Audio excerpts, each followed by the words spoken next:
never made it, but I know what it takes. I'm motivated by a mix of emotion. Got my statement, and I'm reading it slow so I can understand it fully. Appreciate my standing, go out of this world and right on time.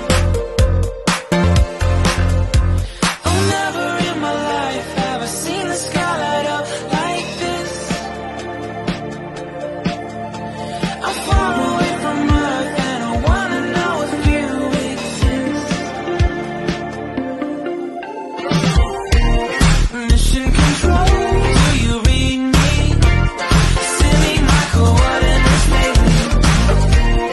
Mission control, am I drifting? Tie me to someone who will love me, yeah. Wait, I think I'll last a bit longer, fine. Welcome everyone. Welcome everyone. Welcome everyone to another Ref Brandon and the Todd family YouTube video. Wherever you are, whatever you may be doing, thank you so much for making Ref Brandon and the Todd family part of your day. We always greatly appreciate it. It is a Saturday. It is the Saturday of a long holiday weekend for most people, and it is the first Saturday and the first day in the month of July. So now we can officially start saying that real football is played next month, because we have college football week 0 next month, high school football next month, and the NFL preseason also starts next month. So let's go ahead and kick off the month of July in a good way, which is talking some college football. In case you have not heard, I heard the reports on Thursday, so I'm guessing it was said on Wednesday by the Texas A&M athletic director that his school listens to the state, not the NCAA, when it comes to things they might supposedly be doing or be doing wrong. He said, we listen to our state, not the NCAA, and the NCAA is right this time. Now, it's the NCAA's fault that we're in the position that we're in, because all this stuff could have been stopped many years ago, but they let too many coaches and too many schools pretty much get by with murder. So when that happens, people are going to continue to push you because they've figured out that you're not going to try and stop it. What the NCAA was hoping years ago, that somebody else would step in and defend them and stop it, so that somebody else is basically doing their job for them, so that they're not the bad guys. But that didn't happen, and they didn't do anything, so now we're in the spot we're in. But they are right this time, because they said that somebody needs to step in and stop this, or this is going to open up a whole new can of worms. And they're right, because if Texas A&M does stuff that breaks NCAA laws, but their state does nothing because it's not against the state laws, well, then you're going to see other schools doing the same thing. So even though the NCAA is a bunch of idiots, they're actually right this time, and somebody somewhere needs to step up and stop this, or we're going to be in a world of hurt in the world of college football coming up sooner rather than later. I have said forever that if the players ever started getting paid, it would be the death of college football. And I think that's becoming more and more obvious every day, because before the players ever started getting paid, the NCAA should have stepped in right then and said, hey, you're going to get paid, but you're only going to get X amount of money. But that didn't happen.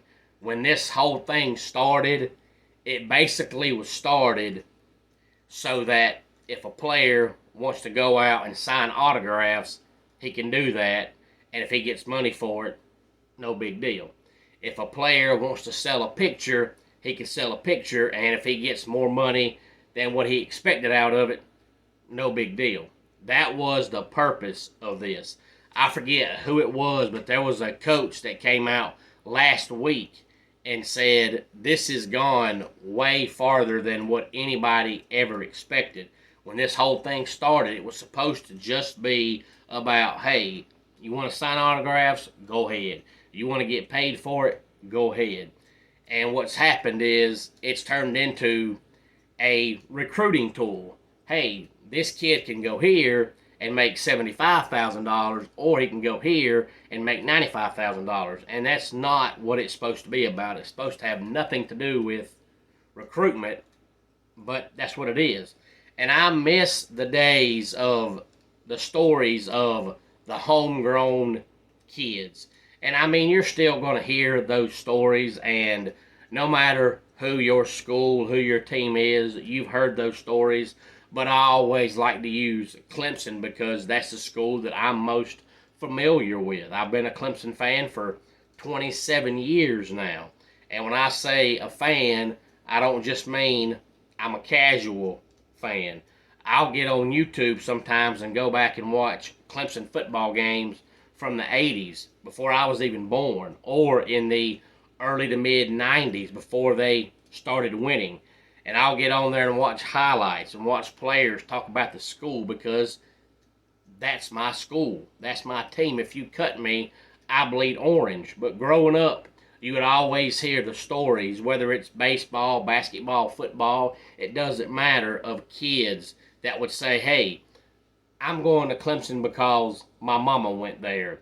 My daddy went there. My granddaddy went there. I was born in Anderson. I was born and raised in the area. You know, they're my team. That's the stories that I like to hear because that's the kind of stories to where you know when a kid goes to school there, he's going because he wants to see that team succeed. Those days, they're not over, but they're basically, for the most part, over because now you hear stories of, well, I'm going there because they paid the most money. And when kids say that, they don't give a darn whether or not that team is winning. They're going there because that school was paying them more than any other school was willing to do. I don't like those stories. I like the homegrown stories of the kids growing up in the area, being from the area. Mama went there, sister went there, daddy went there, uncle went there, my great aunt went there. That's the kind of stories I like to hear. The NCAA also wants to change the transfer window. Right now it's sitting at 60 days. They want to make it 30 days. I think that's a good idea. 60 days is not needed. Honestly, really, truly, 30 days ain't needed, but it's a whole lot closer to where you should be than 60 days. Look at this past offseason, how many players that before they would even announce they were transferring, there was already rumors of where they were going to go to school at. Matter of fact, the NC State quarterback, Devin Leary, about a week before he announced he was transferring, there was already rumors that he was going to Kentucky. Well, where did he go to school at? Kentucky. So obviously, he's already talked to them before he can officially announce he's transferring. So if there's already reports and articles about you transferring and where you're going before you announce you're transferring, why do you need 60 days? Most of these players, by the time they even announce they're transferring, they've already decided where they're going. So there's no need to have 60 days. So I think going down to 30 days is fine. Honestly, really, truly, I think about 15 days is all you need. But 30 is a lot closer to where it should be than 60 days. And I also feel like, speaking of transferring, that the players that are transferring shouldn't play in the bowl game. Whatever your team's bowl game is, I don't care if it's the Toilet Bowl or if it's the National Championship game. If you have decided before the bowl games get here that you're transferring, then obviously you have no desire to be at your current school anymore. And if you don't have any desire to be at your current school anymore, that means you don't care if your team wins or loses. If you don't care if your team wins or loses, you have no reason to be on the field. So I feel like if you're going to transfer, you shouldn't be allowed to play in the bowl game. That's just my personal opinion. And speaking of tampering, this is something that's supposedly been around for a long time.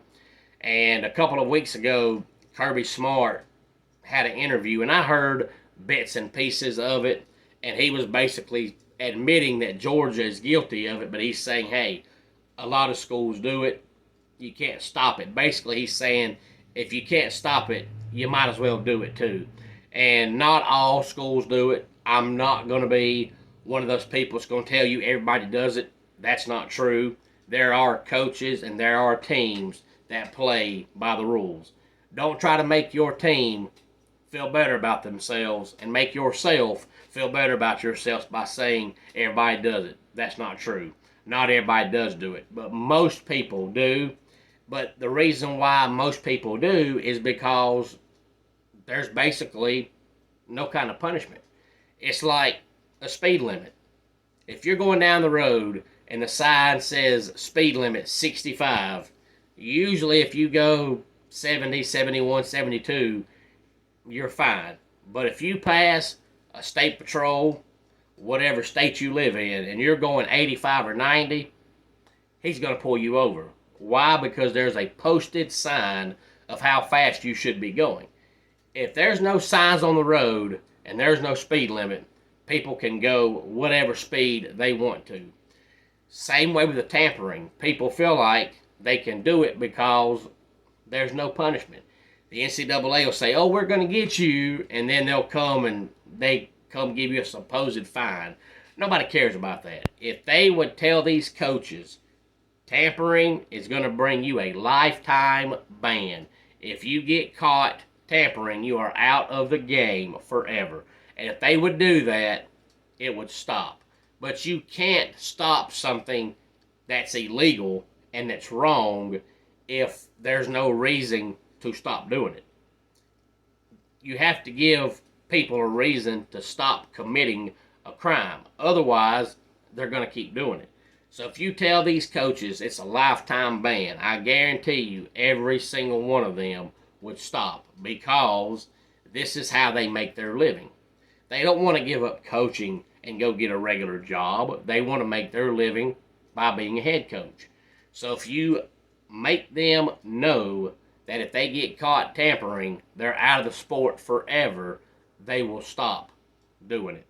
Any thoughts on any of this, please feel free to let me know. Homes for Our Troops is a publicly funded 501c nonprofit organization that builds and donates specially adapted custom homes nationwide for severely injured post 9/11 veterans.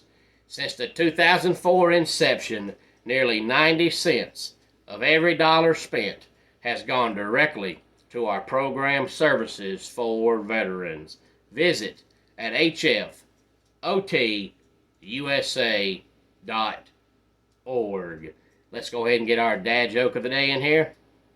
If you're feeling down, try drinking a pint of water before going to bed. It'll give you a reason to get up in the morning. And that does it for today's Ref Brandon and the Todd Family YouTube video. Until next time, it's Ref Brandon saying, just like in pro wrestling, life can be over by the count of 3. Tell your friends and family how much you love them. Bye.